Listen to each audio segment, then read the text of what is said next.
Assalamualaikum warahmatullahi wabarakatuh. Oke, bertemu lagi dengan Bapak. Hari ini sedikit mengulas pelajaran IPA atau ilmu pengetahuan alam. Kita akan membahas masalah metamorfosis. Jadi metamorfosis itu terjadi di beberapa hewan. Eh, jadi arti dari metamorfosis tersebut adalah pengertiannya adalah perkembangan hewan yang mengubah bentuk tubuhnya setelah kelahiran atau penetasan. Jadi dia memiliki bentuk yang berbeda ketika saat masih kecil, beranjak remaja mungkin atau beranjak besar, kemudian setelah dewasa bentuknya beda-beda. Ini terjadi di kupu-kupu, katak, dan nyamuk.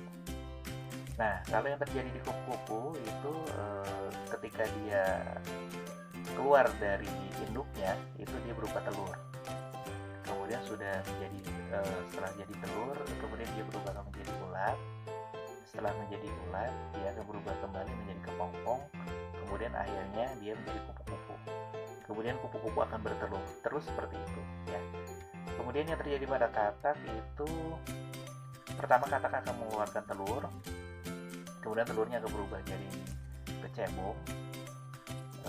Kemudian setelah menjadi kecebong, dia akan berubah kembali menjadi katak yang berekor.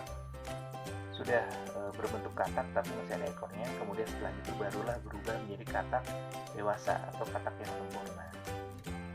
Kemudian untuk selanjutnya ada hewan nyamuk. Hewan nyamuk juga sama, ketika dia keluar dari induknya dia berubah telur. Setelah telur, kemudian mereka nyamuk ini akan berubah menjadi larva. Setelah berubah jadi larva, dia akan menjadi pupa. Setelah menjadi pupa, dia akan menjadi nyamuk. Seperti itu, ya. Kemudian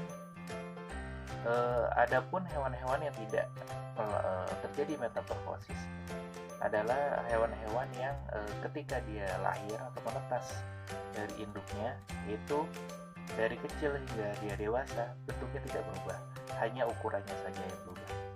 Ukurannya yang tadi kecil jadi besar, tapi kalau bentuknya tidak berubah. Contohnya hewan-hewan yang tidak melakukan metamorfosis adalah mamalia, reptil, ikan, burung. Contohnya kalau di mamalia itu ada kucing. Kucing itu tidak metamorfosis, jadi ketika dia lahir dari induknya bentuknya sudah kucing, kemudian tapi masih kecil, kemudian membesar seiringnya waktu, ya. Udah reptil contohnya buaya pun sama, ketika dia menetas dari telurnya dia tetap bentuknya buaya, kemudian membesar, gitu ya. Kemudian pada ikan itu ada contohnya apa? Ikan mas. Ya, ikan mas itu juga sama, ketika dia menetas dari telurnya bentuknya sudah ikan, kemudian membesar jadilah ikan mas dewasa. Kemudian burung pun sama sepertinya, contohnya burung merpati atau burung dara. Itu juga sama, dari dia menetas dari telurnya itu bentuk sudah burung tapi masih kecil, kemudian membesar akhirnya menjadi burung yang lebih besar lagi atau burung dewasa. Nah, seperti itu. Jadi kita bisa membedakan mana hewan yang melakukan metamorfosis atau mana hewan yang tidak melakukan metamorfosis. Jadi kalau hewan metamorfosis itu dia ada perubahan bentuk dari kecil hingga dewasa. Kalau hewan tidak melakukan metamorfosis itu dari kecil sampai besar bentuknya sama, cuman ukurannya saja yang berbeda. Seperti itu. Baik,